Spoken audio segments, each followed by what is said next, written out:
5월 19일 부활 제7주간 수요일입니다. 요한복음 17장 11절에서 19절입니다. 그때 예수님께서 하늘을 향하여 눈을 들어 기도하셨다. 거룩하신 아버지, 아버지께서 저에게 주신 이름으로 이들을 지키시어 이들도 우리처럼 하나가 되게 해 주십시오. 저는 이들과 함께 있는 동안 아버지께서 저에게 주신 이름으로 이들을 지켰습니다. 제가 그렇게 이들을 보호하여 성경 말씀이 이루어지려고 멸망하도록 정해진 자 말고는 아무도 멸망하지 않았습니다. 이제 저는 아버지께 갑니다.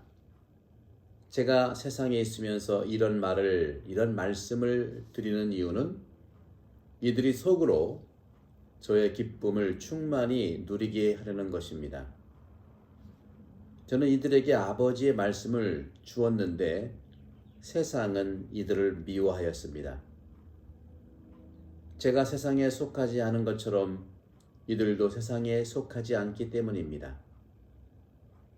이들을 세상에서 데려가시라고 비는 것이 아니라 이들을 악에서 지켜주십사 하고 빕니다. 제가 세상에 속하지 않은 것처럼 이들도 세상에 속하지 않습니다. 이들을 진리로 거룩하게 해 주십시오. 아버지의 말씀이 진리입니다. 아버지께서 저를 세상에 보내신 것처럼 저도 이들을 세상에 보냈습니다. 그리고 저는 이들을 위하여 저 자신을 거룩하게 합니다. 이들도 진리로 거룩해지게 하려는 것입니다. 주님의 말씀입니다. 그리스도님 찬미합니다. 네, 어제도 그렇지만 오늘도 예수님께서 하늘을 향해 기도하십니다. 예수님의 기도죠. 거룩하신 아버지, 아버지께서 저에게 주신 이름으로 이들을 지키시어 이들도 우리처럼 하나가 되게 해 주십시오. 그러시면서 예수님께서는 아버지께 이렇게 기도합니다. 저는 이들에게 아버지의 말씀을 주었는데, 네, 주님께서 약속하셨다는 것은 바로 하느님께서 히브리인들에게 당신 말씀을 약속을 하셨다는 것, 그 약속을 주셨다는 것이죠.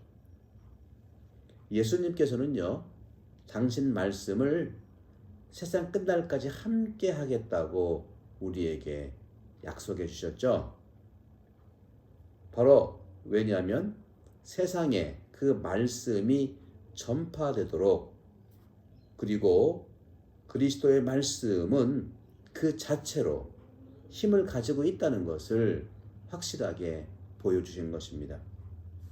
그리스도의 말씀이 자체로 힘을 가지고 있다는 건 어떤 것일까요? 사제는 그렇죠. 또 그리스도를 따르는 정말 믿는 이들은 특별히 사제는 말씀을 이렇게 읽고 또 전하고 예수님처럼 기도하는 사람입니다.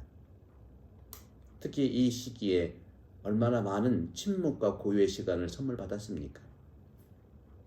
그리고 말씀을 전파하는 사람, 복음을 실행하는 사람은 누굴까요? 선교사입니다.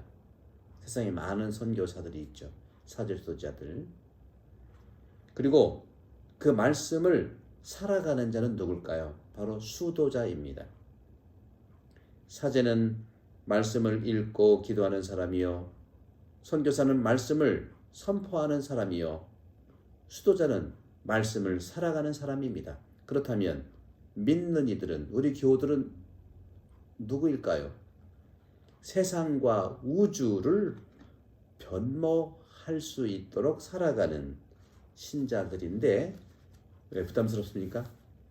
그 신자들을 인도하는 힘을 가지고 있는 게 또 말씀이라는 겁니다. 말씀 안에서 사제의 복음서를 읽고 기도하고, 선교사의 복음을 선포하고, 수도자의 복음을 살고, 또 우리 믿는 이들은 세상과 우주 안에서 이 세상이 변모할 수 있도록 말씀이 우리를 인도하시고 우리의 힘을 주신다는 것이죠. 그렇지만 오늘 예수님은 그렇게 말씀하시죠. 14절에 저는 이들에게 아버지의 말씀을 주었는데 그 말씀 그랬는데 세상은 이들을 미워하였습니다 하고 표현합니다. 세상은 무엇일까요? 세상은 이중성을 가지고 있어요. 첫 번째는 하느님에 의해서 창조된 아름다운 세상이죠. 하느님 창조하신 것이 기록된 세상이에요. 근데 두 번째는 이중성 중에 두 번째는 하느님과 그 업적 그리고 그 말씀과 제자들을 미워하는 힘을 가지고 있는 세상입니다. 그랬잖아요. 세상은 이들을 미워하였습니다.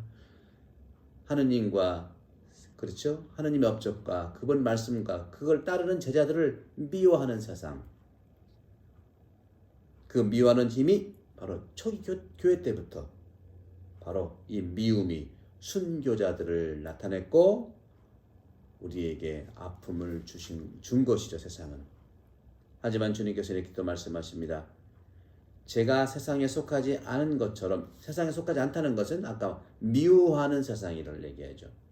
하지만 세상에 속하는 것은 하느님 창조된 것이 기록된 세상은 아름다운 것이잖아요. 그죠? 이들도 세상에 속하지 않기 때문입니다. 15절에 이들을 세상에서 데려가시라고 기도하는 것, 비는 것이 아니라 이들을 악에서 지켜주십사 하고 빕니다. 기도합니다. 주님께서 기도하신다는 거 나도 주님께 기도해야 되겠죠. 쌍방적이죠. 주님은 우리를 위해서 기도하시고 우리는 주님께 기도드리고요. 무엇 때문에 목적이 뭘까요? 주님은 우리를 아까 말씀하신 것처럼 보호하시고 지켜주시고 악에서 지켜달라고 기도하시지만 우리는 어떤 기도를 합니까? 나 자신을 보호합니까? 우리를 보호합니까? 건강과 장수와 행복을 그렇게 우리가 청합니까? 당연히 청해야죠.